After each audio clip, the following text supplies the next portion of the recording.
Pro Punjab TV देख रहे हो तुसी। मैं करण हांडा। डेरा मुखी राम रहीम के नाल जुड़ी हुई सनसनीखेज खबर सामने आ रही है, जिथे दोष लाए गए ने। यह गल कही जा रही है कि राम रहीम जो परोल ते बाहर आया है वह असली नहीं बल्कि नकली है। ये दोष सिर्फ शब्द ही नहीं, सिर्फ सोशल मीडिया ते नहीं लाए जा रहे, बल्कि हाई कोर्ट दे विच पटीशन तक पा दी गई है, जिस दे उत्ते जल्द सुनवाई भी होने वाली है। क्योंकि ये दोष उन्होंने लोगों वालों लाए गए ने जो करीबी सी, जो डेरा मुखी नूं चंगी तरह जानते सी। उन्हों का कहना है कि जदों पैरोल ते डेरा मुखी बाहर आया तो उसनूं मिलण जांदे ने तो पिंड वाले लोगों ने, डेरे के लोगों ने उसनूं पछाणिया तक नहीं। दोष ये लाए गए ने कि असली डेरा मुखी नूं जां तां गायब कर दिता गया जां कतल कर दिता गया। यह दोष लाए जा रहे हैं क्योंकि डेरे दे विच भी इस वेले कुर्सी नूं लैके, डेरे दे मुखी होण नूं लैके लगातार विवाद चल रहा है। पहला यह भी कहा जा रहा सी कि पैरोल ते आउण दा कारण एक यह भी सी कि डेरे दे विच चल रहे विवाद नूं ठल पाई जावे, डेरा मुखी अपनी जिहड़ा की है चौधर कायम रख सके इस डेरे दे उत्ते तक, क्योंकि डेरे दे विच भी करोड़ां दी संपत्ति है। करोड़ां दा जिहड़ा की है इस दे विच नकद की जो गल हुंदी है, जो कमाइयां की गल हुंदी है, तो डेरे का एक वड्डा होल्ड भी मन्निया जाता। तो डेरा मुखी नूं लैके ये सनसनीखेज दोष लाए गए हैं, जिस दे विच हाई कोर्ट तक पहुँच गए हैं दोष लाने वाले। उन्हों का कहना है कि पैरोल ते आया राम रहीम नकली है। यह भी गल पटीशन दे विच आखी गई है कि जेल दे विच जदों राम रहीम बंद सी तो उदों भी असली राम रहीम नहीं सी बल्कि नकली राम रहीम बंद किया गया सी। हालांकि इस दे विच तथ्य कितना है, सच कितना है, ये तो कहना गलत होगा क्योंकि ये सारा जांच का विषय है। हाई कोर्ट दे विच पटीशन पाई गई है तो माणयोग अदालत तय करेगी कि पटीशन कितनी कुछ जायज़ है ਜਾਂ सिर्फ ये दोष ही लाए गए ने। तो हुण ये तय होगा हाई कोर्ट दे विच कि दोष बेबुनियाद ने ਜਾਂ फिर इन्हां दे उत्ते कोई तत्थ सच भी है किसी आधार ते ने।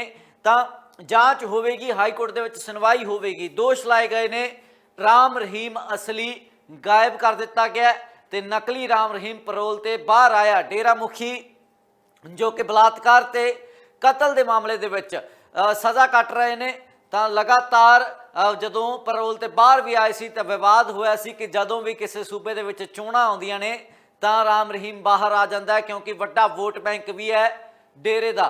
तो उस वोट बैंक नूं एक्सप्लोर करने वास्ते, उस वोट बैंक नूं अपने वाल झुकाउण वास्ते सियासी धिरां राम रहीम नूं वार वार पैरोल ते बाहर कल दिंदियां ने। तो तस्वीर भी तुहानूं दिखा रहे हैं, एक वीडियो भी जारी की गई सी, एक नहीं उस तो बाद कई सारिया वीडियो राम रहीम वालों जारी की गई ने, अपने समर्थकों तक स्नेहे भी पहुँचाए गए ने।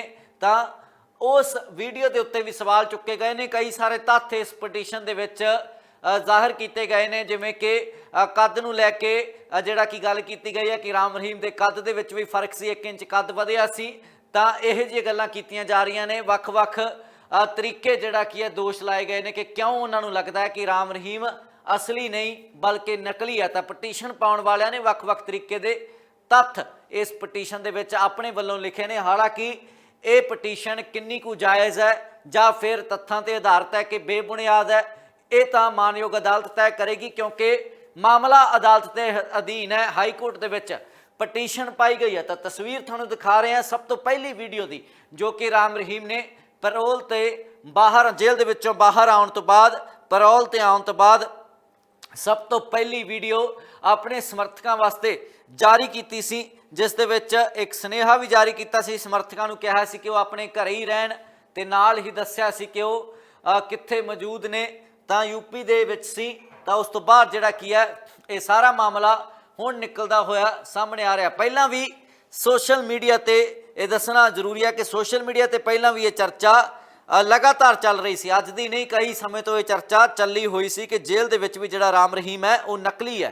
तो हुण हाई कोर्ट वाल दा रुख किया गया, पटीशन पा दी गई है, क्योंकि उन्होंने कई सारे तत्थां के आधार उत्ते ये गल लिखी है कि जदों, हालांकि पहला तो जे भार की गल हुंदी है सोशल मीडिया ते कहा गया कि राम रहीम का भार भी घटिया, पर वो तो ऑन रिकॉर्ड है कि जेल दे विच भार घटिया। पर इस पटीशन दे विच गल की गई कि जदों पिंड वाले या डेरे वाले नज़दीकी मिलन गए तो उन्होंने भी राम रहीम नूं पछाणिया नहीं, क्योंकि हाइट दे विच, कद दे विच भी 1 इंच का फर्क सी।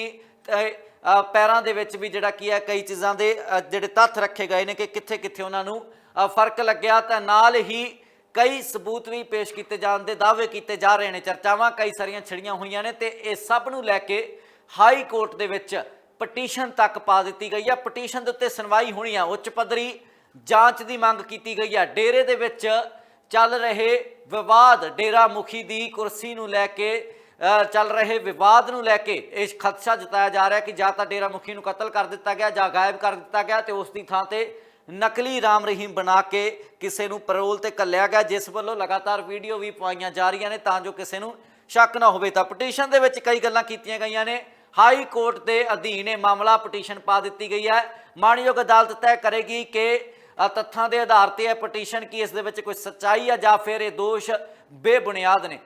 कुर्सी नूं लैके डेरे दे मुखी होण नूं लैके लगातार विवाद चल रहा है। पहला यह भी कहा जा रहा है कि पैरोल ते आउण दा कारण एक यह भी सी कि डेरे दे विच चल रहे विवाद नूं ठल पाई जावे, डेरा मुखी अपनी जिहड़ा की है चौधर कायम रख सके इस डेरे दे उत्ते तक, क्योंकि डेरे दे विच भी करोड़ां दी संपत्ति है, करोड़ां दा जिहड़ा की है इस दे विच नकद की जो गल हुंदी है, जो कमाइयां की गल हुंदी है तां डेरे दा एक वड्डा होल्ड भी मन्निया जाता। तां डेरा मुखी नूं लैके इह सनसनीखेज दोष लाए गए हैं, जिस दे विच हाई कोर्ट तक पहुँच गए ने दोष लाउण वाले। उन्हां दा कहना है कि पैरोल ते आया राम रहीम नकली है। यह भी गल पटीशन दे विच आखी गई है कि जेल दे विच जदों राम रहीम बंद सी तां उदों भी असली राम रहीम नहीं सी, बल्कि नकली राम रहीम बंद किया गया सी। हालांकि इस दे विच तत्थ किन्ना है, सच किन्ना है, ये तां कहना गलत होवेगा, क्योंकि ये सारा जांच का विषय है। हाई कोर्ट दे विच पटीशन पाई गई है तां माणयोग अदालत तय करेगी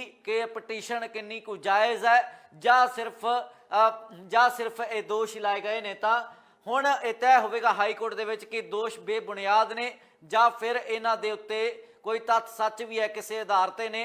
तां जांच होवेगी, हाई कोर्ट दे विच सुनवाई होवेगी। दोष लाए गए ने राम रहीम असली गायब कर दिता गया ते नकली राम रहीम पैरोल ते बाहर आया। डेरा मुखी जो कि बलात्कार ते कतल के मामले दे विच सज़ा कट रहे ने, तां लगातार जदों पैरोल ते बाहर भी आए सी तां विवाद होया सी कि जदों भी किसी सूबे दे विच चोणां आउंदियां ने तां राम रहीम बाहर आ जांदा है, क्योंकि वड्डा वोट बैंक भी है डेरे दा। तां उस वोट बैंक नूं एक्सप्लोर करन वास्ते, उस वोट बैंक नूं अपने वाल झुकाउण वास्ते सियासी धिरां राम रहीम नूं वार-वार पैरोल ते बाहर घल दिंदियां ने। तां तस्वीर भी तुहानूं दिखा रहे हैं, एक वीडियो भी जारी की गई सी, एक नहीं उस तो बाद कई सारियां वीडियो राम रहीम वालों जारी की गई ने, अपने समर्थकों तक स्नेहे भी पहुँचाए गए ने। तां उस वीडियो के उत्ते भी सवाल चुके गए ने, कई सारे तथ्य इस पटीशन दे विच जाहिर किए गए ने, जिवें कि कद नूं लैके जिहड़ा कि गल की गई है कि राम रहीम के कद दे विच भी फर्क सी, 1 इंच कद वधिया सी। तां इहो जिहियां गल्लां कीतियां जा रहीआं ने, वख-वख तरीके जिहड़ा कि है दोष लाए गए ने कि क्यों उन्हां नूं लगदा है कि राम रहीम असली नहीं बल्कि नकली है।